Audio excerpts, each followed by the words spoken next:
Hey everyone, welcome to another episode of New to Weeaboo. This is number 160 for November 26th, 2025. I am Nemesis and joined by Alcatraz. Hello. Yes, we're November, and by the time this releases, it'll be the day before American Thanksgiving. Yeah, American Thanksgiving. Anime news, I haven't really seen a whole lot, honestly, other than, the Free Ren trailer for season 2. That's a big thing. That dropped. That's the big one that I know of. Because, it's like, hey, guess what? They got the same group who did the ED for the first season back for the second season's ED, so that's cool. Because that was a great song. Yep. Beyond that, I've been mostly just kind of watching some of the anime from this season. Still Cinderella Grey. More of This Monster Wants to Eat Me. I've been really enjoying that. Kind of forgot to watch some of the other stuff though, because part of it was just also, things have been hectic recently for me too, so hey. yeah, the holidays coming up too. That's a thing. Yeah. Not really much else to say, but I guess we'll go ahead and just dive into the anime we picked for this episode, which was, one we did a little bit of several months ago. Yeah, as one of our sampler platters. Yeah, because it's Necronomico and the Cosmic Horror Show. We talked about it a little bit. I was kind of interested in it, and I did keep up with it as it came out, and I wound up kind of in this weird place regarding my feelings on it, to say the least. But to quickly summarize it, basically streamers are, falling into comas and stuff, and one of the streamers is the roommate of, another streamer named Miko, since the name Necronomico. Yep. What happens there is she more or less gets invited to do some little game testing thing, and turns out to be some cover for, the Elder Gods. Yep. And they're trying to get into the real world and take over basically invade the Earth and everything, and her and several other streamers are basically the last defense to stop them, and that's the whole thing, is they go and try to stop them, and they eventually succeed. Yeah, it's kind of hard to describe that way. Yeah, but that's the gist. Yeah, that's the gist. That's my thing, is I've come some mixed feelings about it. Yeah. Because there's a lot I like about it, but there's several things that make me go, huh? What? I don't know. It's kind of weird. Or just kind of, I'm a little disappointed because there's certain parts that, there's definitely a couple hanging threads, I guess, that weren't really, I don't feel were particularly well resolved. All right. It's that same, because this is an anime original. It's not based on an existing work. And then we've had that kind of streak of anime originals coming out and not quite sticking the landing. Yeah. It's like they have a good idea, but don't quite hit the execution. With the worst of them being Wonder Egg Priority. Oof. Thankfully, this is not down that level. No, it's not like that. It comes to a somewhat satisfying ending, although there's a lot that's kind of lacking, I would say. Yeah. But I think it's just still kind of generally somewhat worth checking out, just because there are definitely some really interesting ideas, even if they're not fully, fleshed out. Mm-hmm. Yeah. So the main character there is Miko Kurono. She's whole thing. She's kind of a very angry, somewhat masculine girl. She's a bit of a tomboy. Yeah, so she's very angry, very has a attitude. Has no problem getting someone's face. If she thinks they're a jerk, that sort of thing. And her roommate is Mayusaka, who's in a coma, fell in a coma randomly. No explanation. Yep. And it turns out Mayu there was been basically, now her body is being host to Cthulhu. Yep. Basically or her got virtual hijacked. Body. Yeah, that's a weird one. That's part of their partially explained, but not all that well, because it's partially stolen body, because it doesn't look exactly the same, but it's a, I guess, eldritchified version of the person. Yeah. Which is very colorful. Yeah. It's one thing about all of the Elder Gods. Yeah. We talked about that a little bit when we talked about, which is just the anime itself is really colorful, and it's particularly when they're in the VR world around the Elder Gods. It's like they took the saturation and overcranked it, and that makes it stand out, and I think that kind of gives you the kind of disorienting, otherworldly kind of seeped in madness kind of feeling. Sort of, yeah, I guess. It also kind of makes me think of a circus. Yeah, a little bit. Well, we see them. The way they're dressed and everything, it's very circus-like. Yeah, and I find it just kind of the Cosmic Horror Show. Yeah. And that's the thing. For me, it just kind of has that off-putting feeling, which kind of works for the whole Elder God thing, for me personally. And I think that works because when they're in the real world, it's a lot more muted. Yes. Common I won't say it's common, but it's not uncommon to see that applied in various different ways, where the switching between worlds, they'll have the muted real world and then have the classic literal being Wizard of Oz. Yes, that was a big one. Yeah, it's all black that was and white overlapping with the, hey, guess what? Technicolor's a technology now. Yeah. Look at this. Look at this. The colors, Duke. The colors. Yeah, but we use that in a slightly different way now to differentiate. I know stuff like Matrix did it with their green and whatnot, switching between stuff, but it's not. There's an actual plot point in what was it? Pleasantville. Pleasantville. Yeah. I don't think I've seen that one. It's actually an interesting movie. It's got Tobey Maguire in it. Oh. But basically, kids get thrown into an old sitcom. Oh. It's black and white, and as they do things that are not fitting for an old 50s sitcom, the color starts getting introduced to the world. Interesting. Yeah. It's actually pretty neat. Interesting. But regardless. Yeah, so the other thing is one of the other characters is kind of Kagurazaka, who's another streamer who has had a run-in with Miko before, and like the whole thing was like they have a bit of a, I guess, kind of doesn't like Miko because Miko said something about Kana's panties once on stream, and now people constantly troll her chat with asking her about her panties. Oh, yeah. And yeah, Miko kind of apologized, but doesn't matter to Kana. Yeah. And Kana doesn't think it's a big deal anyway. That sort of thing. Yeah, you got mostly the elder gods, and the ones you see pretty much are mostly Cthulhu, Hastur, Gatanathoa, Gua, who who's I can't remember the actual full name now because it's similar to Cthulhu. Yeah, those are the main ones you see, and there's also the big one. Oh God, it starts with an A. The one they all serve, essentially, Amsterdam. Oh yeah, the Lord of all things. Yeah, that one. And I'm just like. Yeah, I'm showing like I'm not super familiar with Cthulhu and stuff. I basically have that entry level knowledge of Cthulhu. Yeah, we're not what do they call that? It's not cultists, but yeah. I don't know. Fanatics? Yeah. We're not super deep in the Cthulhu mythos. Yeah. Yeah, so the whole thing there is the VR game the VR stuff that the streamers have to participate in is they have to basically beat them to get points, and they use those points to grant themselves wishes, and also to more or less defeat the elder gods, because otherwise the elder gods will invade the earth, and that's bad because as anyone who knows anything about Cthulhu stories, the elder gods showing up usually is a bad thing. Usually is a bad thing. People go mad. Yeah. The thing is, one of the streamers, Eita, is a gamer, and will. He's a gamer. He's a gamer, capital G gamer. In the worst way. Yeah. He's a jerkbag. He's willing to betray everyone else at the drop of a hat. And he does so. He actually betrays people, and then he starts he constantly is betraying them, and kind of is very smug about it, too. Yep. And then eventually he actually straight up joins the Elder Gods on their side, as kind of like helping them outright, as an antagonist to the rest of them. Although eventually when he fails, he pays the price, and that he loses his vision in one eye. Mm-hmm. Yeah, it was like a last ditch. If I help you, you'll like save me at the end or whatnot, something like that. He's always doing the thing of he always does whatever he thinks is best for him, regardless of everyone else. He doesn't care about anyone else. At the expense of others, if need be. Mostly. Sometimes gleefully. Yeah. Often gleefully.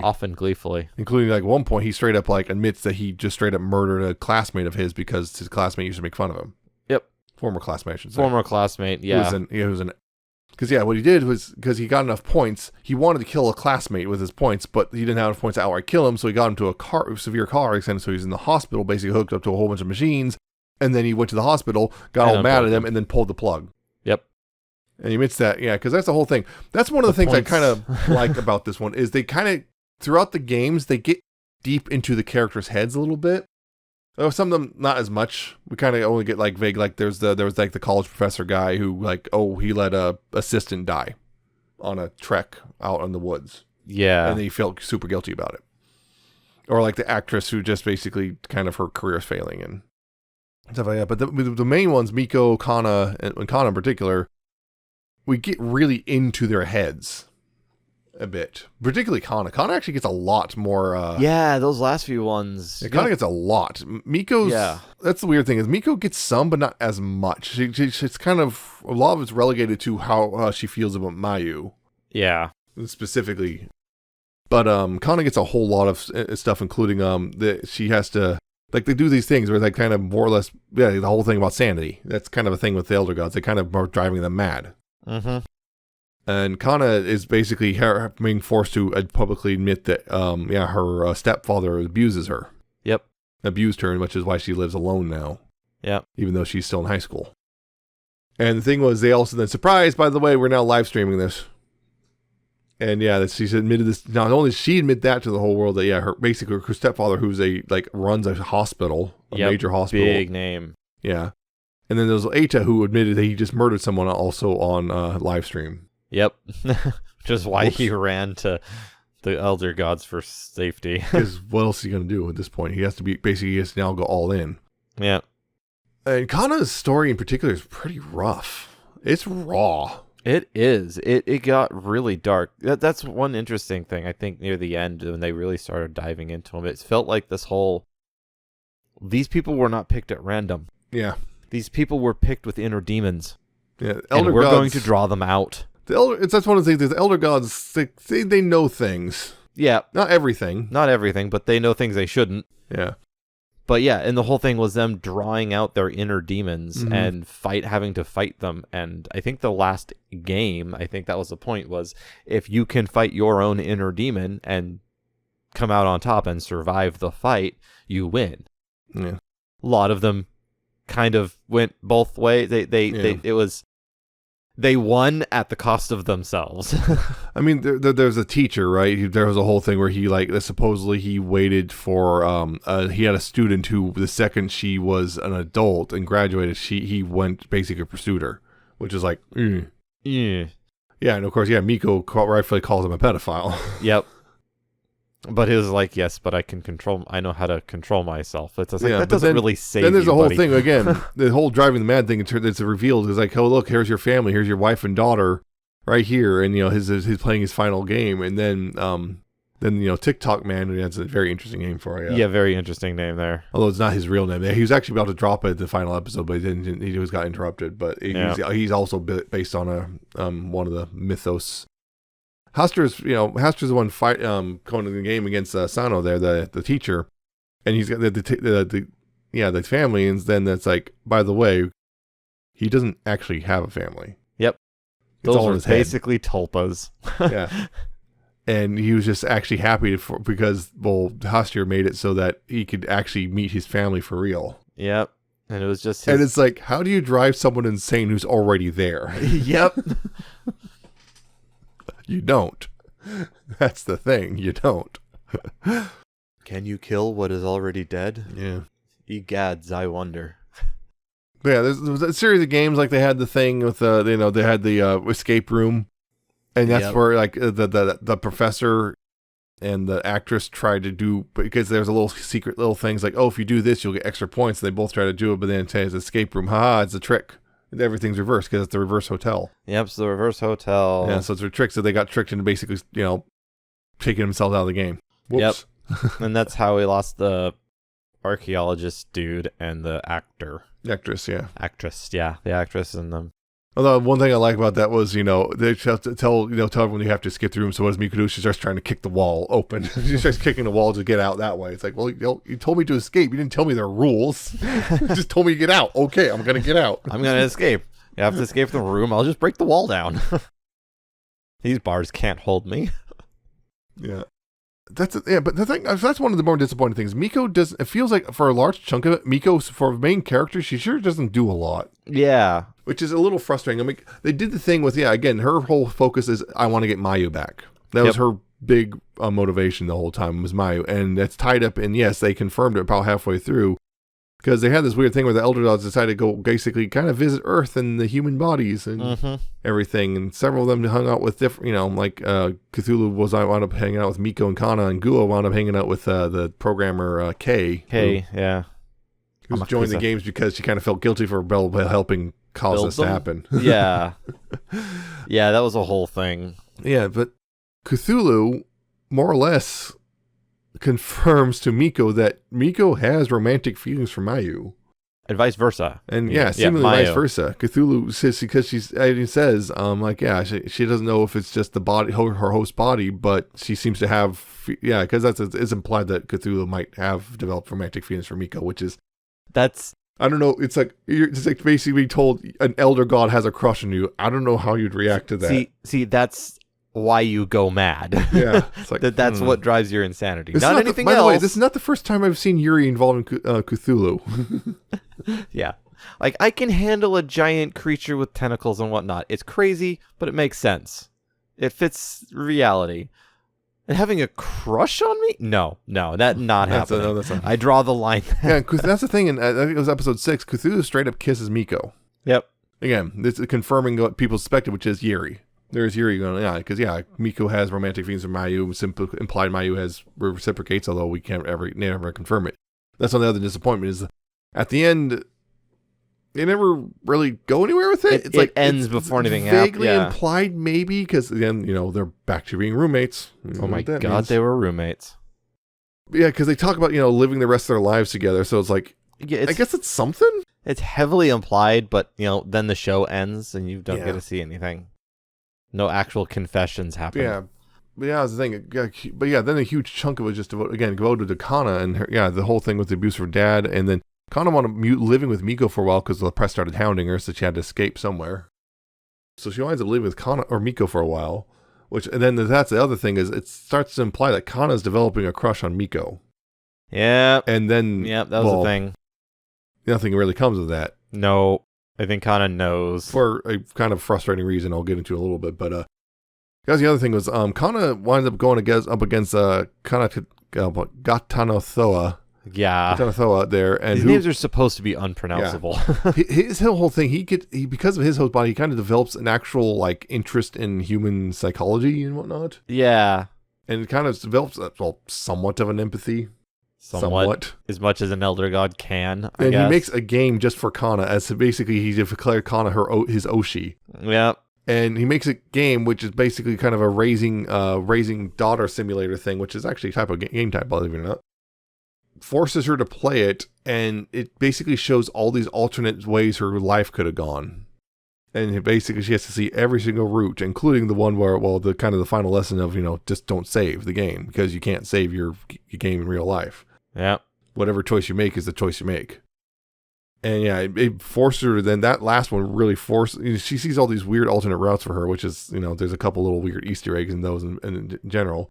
But also, it forces her to really see her life, basically relive all the trauma she's gone through. The death of her dad, for example. The abuse at the hands of her stepfather. Just all that crap. It forces her to relive it. And him just kind of going, the whole thing was none of your life is meaningless. Which is very much a thing. That's part of the whole thing about cosmic horror, is the realization of the utter meaningless of your life. Yep. Which, in the cosmic scale. In the cosmic scale, your life is utterly meaningless. The entire planet could suddenly blink out of existence, and as far as a cosmic scale goes, the universe would not do anything. Nothing would change at all. And that was his whole point. And Kana was like, I don't give a crap.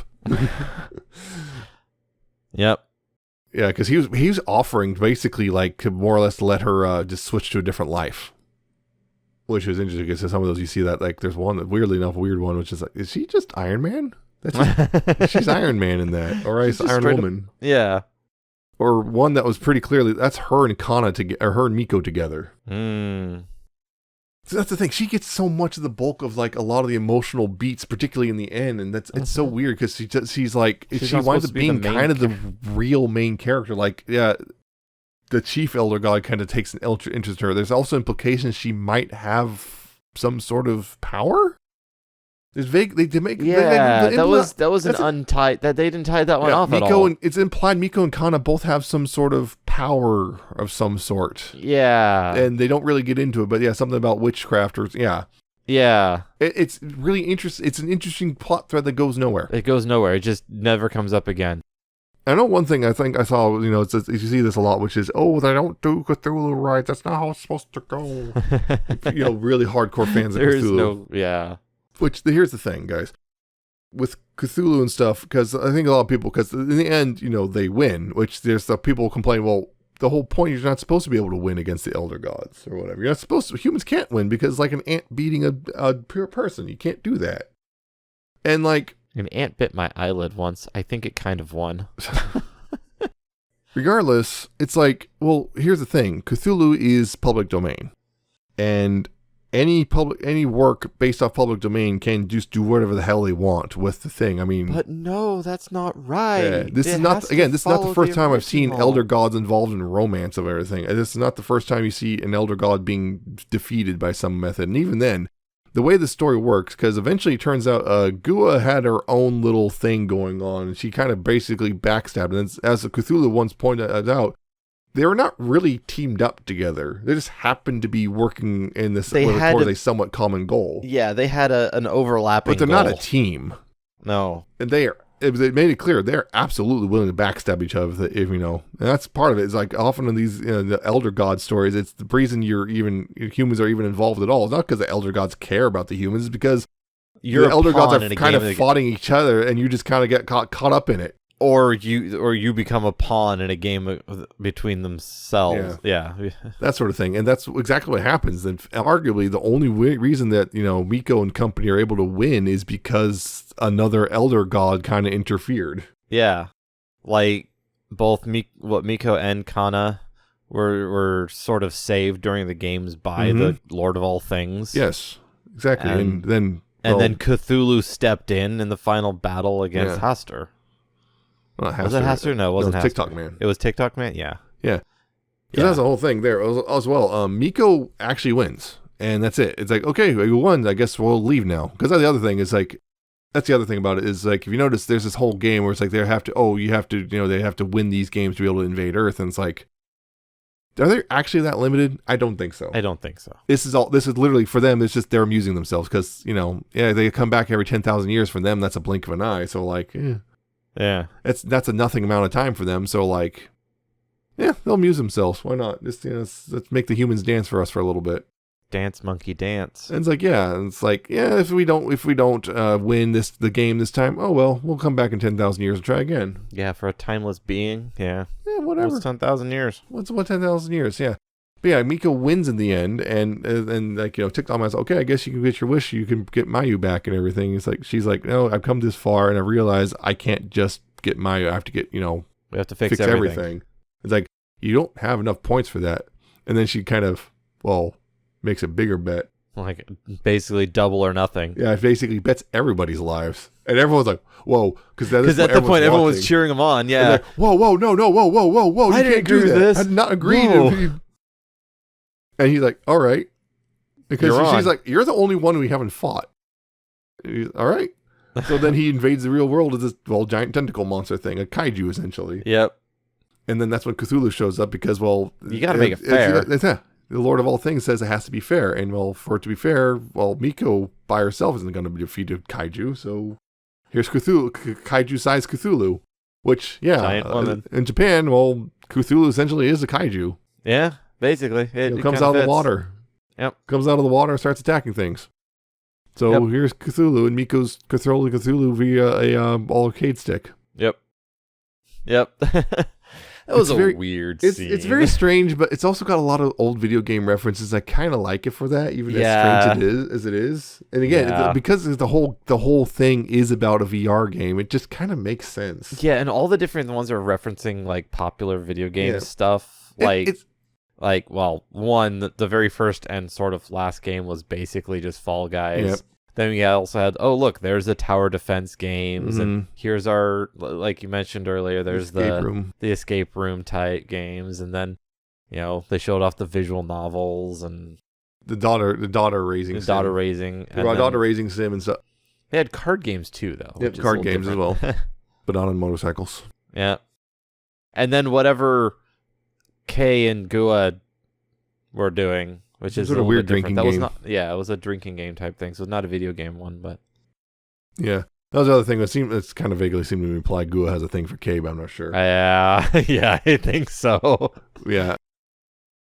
So yeah, that's the part of it is so they have the final battle being a video game kind of kaiju battle thing. Like some people would call it cheesy. I think it kind of makes sense.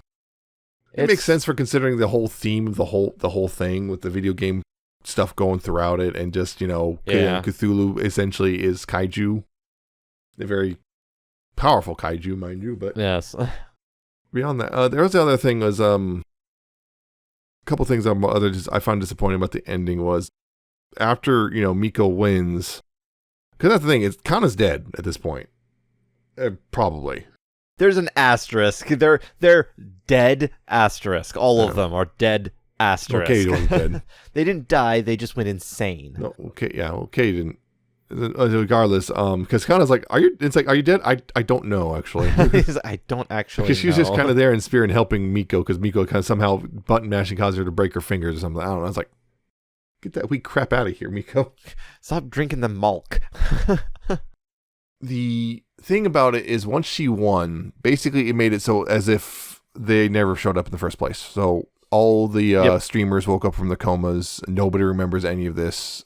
Everything's undone. Everything's undone. So those who came, the other streamers who lost their minds or whatever, they're back. Heck, even like the professor guy looks like it didn't make him kill his assistant anymore. The assistant was back and everything. The actress was getting a new second chance at her acting career, and so on and so forth. And Mayu and Miko are back to living together. And but that's the thing. What frustrates me is, I hate this kind of ending often which is nobody remembers anything. Yeah. I mean, the only people who remember are Miko, Kei, and Eita. And I guess, the other guy who we haven't mentioned yet, the Catholic guy. Sent by the Vatican. Yeah, the guy he just kind of shows up and then gets in contact with Kei via snail mail. Because he doesn't know how to use email. Yeah, it's like, I know technology. I know how to use a fax machine. Oh. Yeah. And he gets in contact with her, and because he has a point later, which is, the reason they weren't able to get me is because I don't have a digital footprint. Yeah. And he gets into contact with her basically to help get this thing, which was like, oh, you idiots kind of picked Japan, literally one of the worst places to come into the world when it comes to spiritual power for our elder god, because there's a ton of spiritual power here to fight you. Yep. And they're able to set something up. That's why they were able to help set up the thing to defeat TikTok Man in the end. Regardless, he's there, and he also remembers everything. But pretty much everyone else doesn't remember anything. No one else remembers. So, although there's in vague implication, Mayu, there might be some residual stuff because Mayu says some specific phrases that Cthulhu said. Yeah, and then there's going to say, is that from Cthulhu, or did Cthulhu say it because it was Mayu? Yeah. Who knows? Because that's the point. You don't know. Yeah, because Mayu specifically mentioned that 10,000 years specifically, and Miko's like, why did you say 10,000 years? And it's still Cthulhu. She couldn't resist. Because Cthulhu fondly says, I'll see you in 2,000 years. Miko's like, I'm not going to be alive. You know that, right? Probably. Maybe. Because there's implications about Miko and Kana. There's implications about Miko and Kana. That's the thing. So even that's the thing is Kana doesn't remember either, which means she never had the chance to develop a crush on Miko. Miko just was right back to being that one girl who who made everyone talk about her panties. Yeah, exactly. It's frustrating me. I don't like things where it's like, all that whole story might as well not have happened. I really hate that. Yep. Which is basically like every My Hero Academia movie. Yeah. Because you can't change it. But to the extreme of literally no one remembers it happening. Yeah. Yeah. I hate that. Like, if you can make it in service of something, that's why, someone could say, well, Back to the Future does that. No, it doesn't. Not really. Because it has actual effect. Like, Marty has an actual effect on his life. Yeah. And what he did in the movie did have an effect. Yeah. Even though almost nobody else knows about it, he did change things. So that's one. So here, it's just a big reset button. Yeah, except nothing a handful of people know what happened, including Ada for some reason. It was really frustrating to me because that's the other thing frustrating. Ada kind of gets away with it. He does kind of get away with it. And then you have the scene with him and Miko just kind of casually talking. And I was a little worried for a second because I was like, oh God, did they just turn us straight? Oh, yeah, that would be the worst. I was worried about that. They didn't, thank God, but... surprise! No, Miko developed feelings for Eita and just dropped her feelings for Mayu. The worst part is that it wouldn't be the first time that's that's why I was also worried about it because we've seen that before and it's just thankfully no, the fact that they seem to almost be on friendly terms is just disappointing. But it got reset, so it's not like he actually killed anyone. But they both know he did do that. Yeah. And that's what's frustrating. Is just he kind of he did all these bad things, just kind of gets away with it.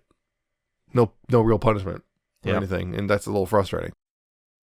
Beyond that, there was the ending kind of also teased sequel hook type stuff. Again, we see Miko and Kana kind of, again, there's a stuff that's on those hanging threads of Miko and Kana and there's implications about, their powers or whatever. Mm-hmm. And even Eita had a little bit, because there's that thing that kind of remarked that in a different time period, Eita might have been one of those people who completely, single-handedly changed the world. Yeah. And then, of course, Kay and the Vatican guy, it's like, oh, there's something else you want in? That sort of thing. Something else has already popped up. Oh, yeah. And it could be a sequel hook, but very much a sequel hook type of thing, which, like, I don't think we're going to get it. I don't think I don't think this was particularly... This was an interesting one, but I don't think this was particularly popular. Because unfortunately, that's the other thing about this, which is kind of interesting, which is we mentioned when it first talked about the first time, which is the AI thing. If you remember, because this was the one caught up in the scandal over AI subtitles. AI subtitles popped up on this one. Which hurt it a lot. It did. Because the perception was, it's that crappy AI one, I'm not going to watch it. Yep. Even though they went back and fixed that, it doesn't matter. It's been tainted by the fact it was, by some C-level executive decided to, jam AI into the subtitles to save a couple bucks. So because of that, everyone's just going to associate with that forever, and a lot of people are simply not going to give a chance out of just principle, which is frustrating because there is something interesting here. There is something interesting. It fumbles a bit. We talked about all that stuff, but yeah, there are some characters again that just are almost inconsequential. Like we even mentioned the manga guy. He was in there in the beginning, but he was taken out so quickly that he's barely a character worth noting. Other than he was the first guy that Eita betrayed. Yep. That was literally his first, his only real contribution was he's the guy for Eita to betray first. He was a nice dude. He was happy and go lucky, and apparently we don't know what demons he had. He died before we could find out. Yeah. The one other thing I guess Cthulhu's alpha in particular is a little bondage stripper thing. Yeah. A little bit. I mean, it's weird because like most of it is just like it's just different colors, but then you go, oh wait, no, that's just straight up a very very little material down there in her crotch. Yeah. Other than that, I actually think the general character designs are very interesting. Kana's just got this gigantic coat. Yeah, Kana. You can definitely tell which. it's got that sort of thing where you can definitely tell who the important characters are because they dress like anime characters and not like normal people, like everyone else in the show. I do like.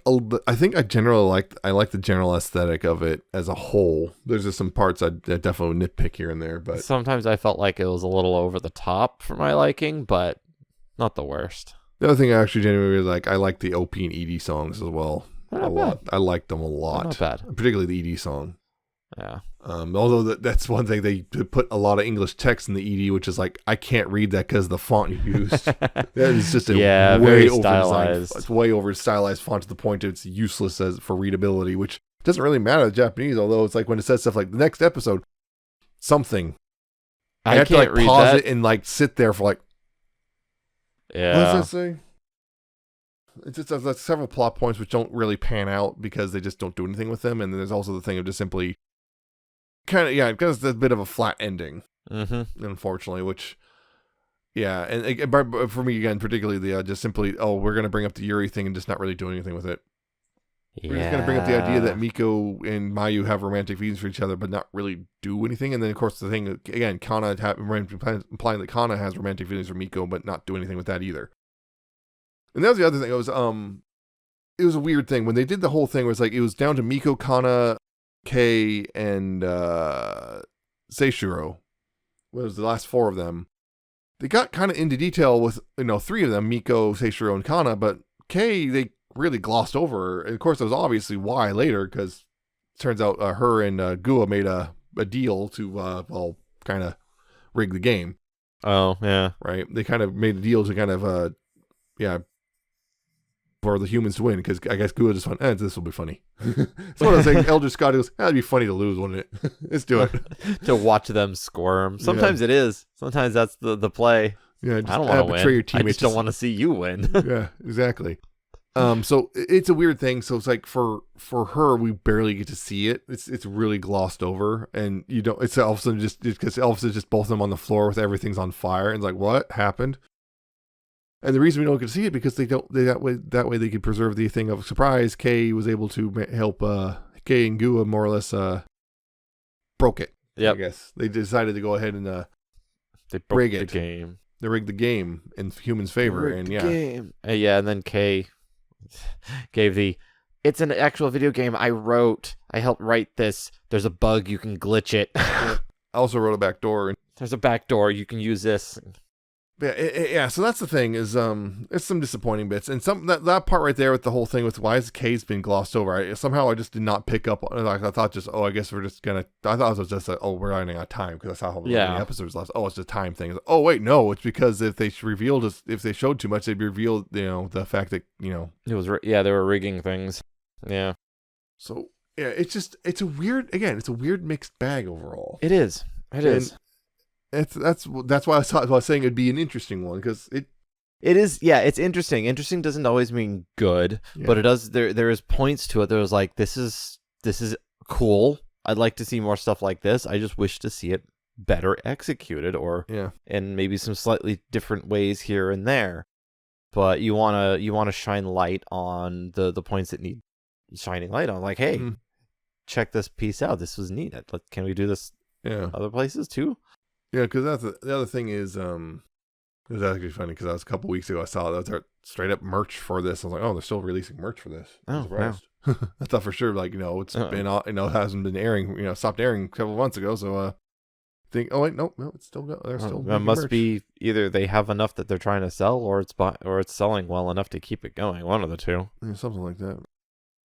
Got a little bit into this back in the seasonal episode thing, but some of the things about this. This was done by Studio Gokumi, who've done anime such as A Channel, Kaniro Mosaic, Saki the Nationals, Saki.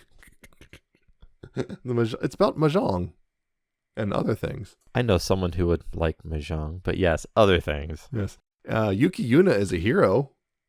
And recently reborn as a vending machine, I Now Wander the Dungeon. Which I've heard was not bad. Yeah. Sue me. When I heard that was, wait, what do you mean that's not actually that bad? Yeah. Yeah, and as for the cast, there's quite a few to go through because, there's actually a lot of important ones here.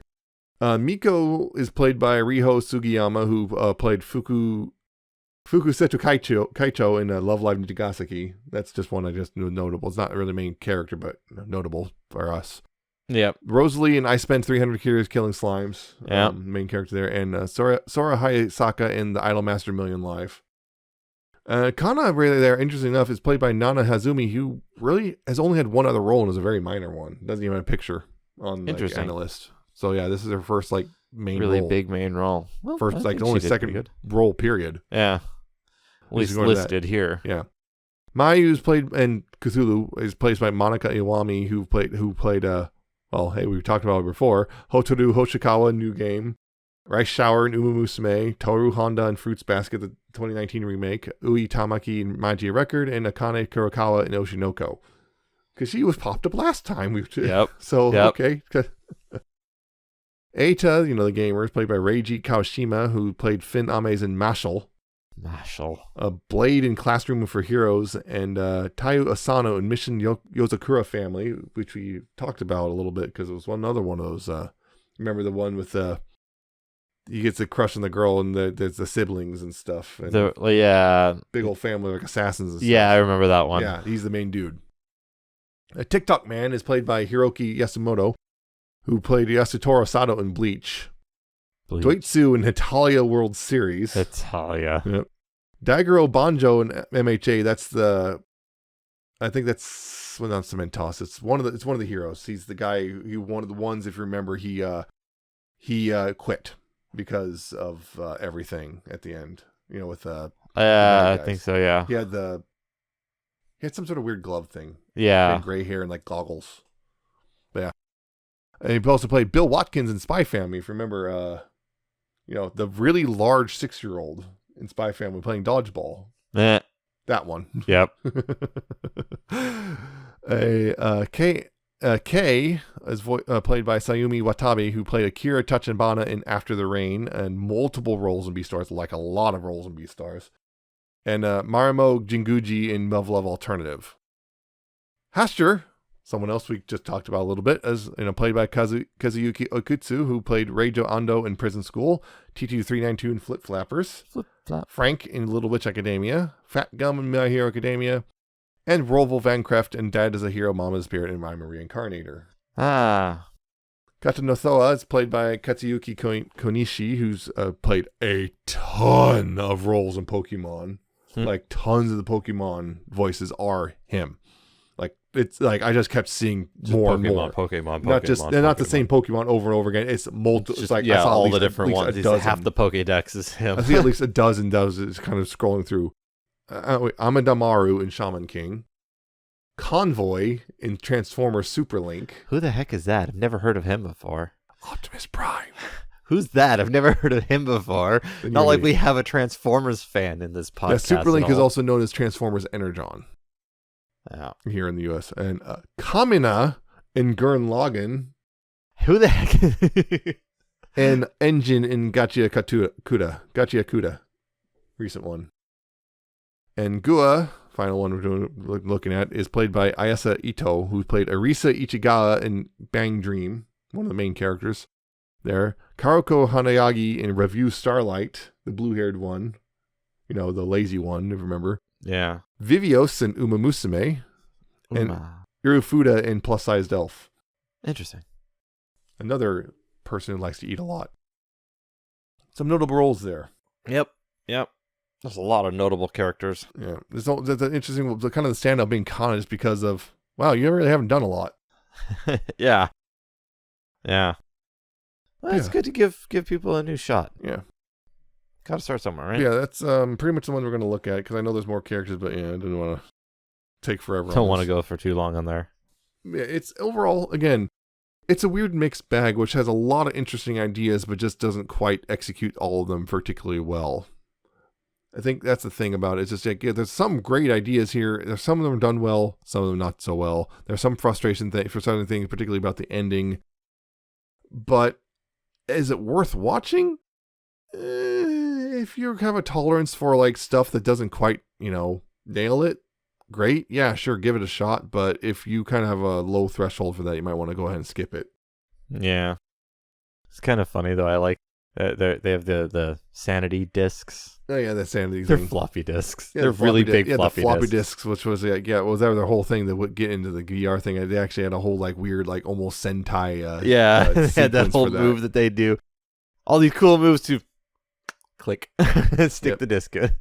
Yeah, it's kind of, again, there's a style here. There's a lot of stylization here that I really like, but, again, kind of undercut by some weird funny plot decisions. What would be really funny is they have all this floppy disk, they do that, and then they just like stick the disc sideways against it, almost like what Uma's did with the key. That would have just been painful to see and also hilarious to see at the same time. Like, I don't know if you did this on purpose as a joke, or you just are too young to know how a floppy disk is actually used. Well, if it's stuck in a certain way, and then you see it all coming into place as it then spins up and starts to read, that'd actually be kind of cool. That would be cool, but also not how it's supposed to work. But be cool to see it, like, stick it in, then the little thing moves and then it starts to spin. But you have to get on both sides of it. That's how it works. That's how the heads work. Don't worry about it. Technically, no, they don't have to, but yeah. It would have been, I kept kind of expecting it, but nah. Yeah, complete with English, weirdly enough. Complete with English, yes. The interspersed English with all of the Japanese is interesting. Not too unusual, but it is interesting. So yeah, I guess that will be it for this one. If you liked what you heard, you can listen to other episodes at newtoweeaboo.libsyn.com, spelled Labsyn. So subscribe there to the RSS feed if you like. You can also find us on various services, including Apple Podcasts, Spotify, YouTube, and Amazon Podcasts. If you want to subscribe via those methods, you can either click the buttons on the Libsyn site or subscribe, search for them on those places. If you want to contact us, you can do so via email, newtoweeaboo@gmail.com if you have any questions or comments or anime recommendations or whatnot. And of course, you can also follow our various social media. It's all listed at newtoweeaboo.libsyn.com/contact. And you just click on your favorite one and just use that to keep up to date with things. Yeah, that's it for this one. Tune in next time. It'll be December. And we'll be talking about new panty and stocking with garter belt. Oh boy, here we go. Return to that thing that we did a little bit ago. Because the new one just came out this year. So, yeah, we're going to talk about that because why not? Why not? The last one was good. So we'll see how that works out. So, again, it's almost December. It's almost Thanksgiving after this recording. Yep. Good Hang luck out with your dealing with families. Tolerate them or whatever you have to. Do what you got to do. Try not to strangle your racist uncle. I know it's really tempting. Just don't do it. It's not worth it. It's not worth it. And yeah, keep yourselves warm and all that stuff. And don't forget to, if you're going to be doing the Christmas thing or whatever, to make sure to have your, get all that sorted out. Yeah, getting gifts is going to be tougher this year for a lot of people. Mm-hmm. Things are more expensive and shipping's even more backed up. So, we'll see you next time. Yep. Goodbye. Bye.